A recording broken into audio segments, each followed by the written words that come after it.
নারী আসক্ত যুবক, হ্যাঁ হাসে, এই জন্যই হাসে। অর্থাৎ ও বুঝে আমারে কইছে, ও বুঝে, অত বুঝে যে আমারে বলছে। আমি তো দুশ্চরিত্র, এই তো গুনার কথা বললে হাসি আইলো কেন? বলো বাবা, এ তো জানোয়ারে রাখলা, পশু রাখলা। হালাল হারাম যার কাছে নাই, তুমি বলো। আমার কথা রাগ হইলে প্রতিবাদ করো, তো তুমি প্রমাণ করো। হালাল হারামের পার্থক্য যার মধ্যে নাই, এটা জানোয়ারের স্বভাব। তুমি দেখো, একটা কুকুরের স্বভাব দেখো, একটা শূকরের স্বভাব দেখো, যে পায়খানা তো মুখ দেয়, বিরিয়ানি তো মুখ দেয়, তো তার কাছে তো হালাল হারাম নাই। তো এইটা তো পশুর স্বভাব। মদও খায়, মধুও খায়, সালামও দেয়, গালিও দেয়, হালাল টাকাও নেয়, সুদের টাকাও নেয়, মাকেও দেখে, মোবাইলের নর্তকীও দেখে, আপন স্ত্রীকেও দেখে, আবার উলঙ্গ ছবিও দেখে। তার কাছে কোনো হালাল হারাম পার্থক্য আছে? এটা মানুষের স্বভাব, এটা জানোয়ারের স্বভাব, পশুর স্বভাব। এটা এখানেই শেষ হবে না বাবা, তুমি তো মরে যাইবা, আখিরাতে ফিরতে হবে, এবং দুনিয়ার জীবনটাও কষ্টকর হবে। আমি এই জন্য হাত জোর করে বলি, আগামীর সময়টা তোমরা কষ্ট পাইবা। তোমাদের অধিকাংশ ছেলের চেহারা দেখে বোঝা যাচ্ছে বেনামাজি। এখানের অধিকাংশ ছেলে, এখানে যদি 1000 ছেলে হও, তো 900 ছেলের চেহারা দেখে মনে হচ্ছে বেনামাজি। কষ্ট পাইবা। আমি বলে গেলাম, আমার নাম মনে রাখো, আমার নাম আনিসুর রহমান। আজ না হয় কাল আমি চলে যাব পৃথিবী থেকে। কোন দুশ্মন হয়তো আমগরও এই পৃথিবী থেকে সরায় দিবে, তে কোনো সমস্যা। আমি বলছি সব সময়, আমার ছোট্ট বুঝ, গুলি করুক আর গুম করুক, হত্যা করুক আর খুন করুক, আর যাই করুক, যে যাই করুক, শেষ পর্যন্ত আমারে আমার রবের কাছেই তো ফেরত পাঠাবে। তো আর অসুবিধা কি? তিনি ইনসাফ করবেন, তিনি তোর জুলুম করবে না, খালাস। অসুবিধা কি? যেখান থেকেই যে আমারে ধাক্কা দোক আর লাথি দোক, তা আমারে তো শেষ পর্যন্ত ফিরাবে কার কাছে?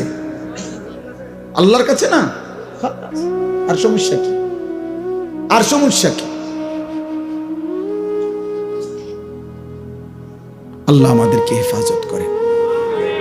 আলিফ লাম মিম, এটা কোরআনের মুজিজা। কোরআনুল কারীমের 29টি সূরার শুরুতে এরকম অক্ষর উল্লেখ করে আল্লাহ প্রমাণ করেছেন, কোরআন আমার বন্ধু মুহাম্মদের নিজের বানানো নয়, আমি আল্লাহর বানানো। আর এগুলোর অর্থ আমি আল্লাহ বলি নাই, আমার রাসূলকে কাউকে বলতে নিষেধ করেছি। অতএব পৃথিবীর কোনো কাফের বেঈমান যদি মনে করে যে কোরআন আমার বন্ধু মুহাম্মদের বানানো, তাহলে তারা এর অর্থ বলে দিক কি বুঝাইতে চাইছে, কেউ পারে নাই।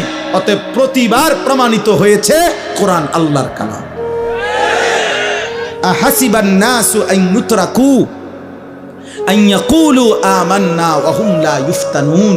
এই যে কথা শেষ, শোনো ভাই, বাবা সবাই শুনেন, আমিও শুনি, আপনারাও শুনেন, সবার জন্যই সম্বোধন। আল্লাহ বলেন, লোকেরা কি এই ভেবেছে, মানুষরা কি এই মনে করেছে যে তারা শুধু মুখে বলবে, কওল মানে জবানে বলা, তারা শুধু মুখে বলবে আমান্না, আমরা মুমিন, আমি ঈমানদার, আমি মুসলমান, এই কথা শুধু মুখে বলবে, আর ওয়া হুম লা ইফতানুন, আমি আল্লাহ কোনো পরীক্ষা না নিয়ে শুধু মুখের দাবিতেই আমি ছেড়ে দেব, জান্নাত দিয়ে দেব, এই কি ভেবেছে মানুষ? আল্লাহ জানতে চায়। কি চমৎকার কথা! আল্লাহ বলছে, কি ভেবেছো বান্দা? তুমি ভেবেছো দেখাইবা ভোটার আইডি কার্ডে ধর্ম ইসলাম, খালাস। জন্ম নিবন্ধন সনদে লেখা ধর্ম ইসলাম, খালাস। তুমি শুধু মুখে বলবা আমি মুসলমান, খালাস। এই বিড়ি মুখে, এই বিড়ি খাইতে খাইতে আমনে মুসলমান। 60 বছর বয়স, আপনি অনুবয়ে বয়ে চা দোকানে, রঙিন টেলিভিশনে নর্তকীর নাচ দেখেন প্রতিদিন, আপনি মুসলমান। জান্নাত আপনি লেগে রেডি নাকি? আচ্ছা যাই নারী, আপনি কিতা মনে করছেন জান্নাত? আপেল আর মালটা, হ্যাঁ, বনার চা দিয়ে ভিজাইয়ে খাওয়ান। আখেরাত কিতা? বুটমুড়ি আর পেঁয়াজু। আল্লাহ তাআলা বলেন, ওয়ালাকাদ ফাতান্নাল্লাযীনা মিন ক্বাবলিহিম, আমি আল্লাহ প্রত্যেক যুগে সেই আদম নূহ থেকে প্রতি জামানায় যারাই ঈমানের দাবি করেছে, ঈমান এনেছে, আমি আল্লাহ তাদের পরীক্ষা নিয়েছিলাম। কি নিয়েছিল বলেন? পরীক্ষা নিয়েছি, পরীক্ষা। আল্লাহ বলেন পরীক্ষা না নিয়ে কোন ঈমানের দাবিদারকে আমি আল্লাহ ছেড়ে দেই নাই। ফালা ইয়ালামান্নাল্লাহুল্লাযীনা সাদাকু ওয়া লা ইয়ালামান্নাল কাযিবিন।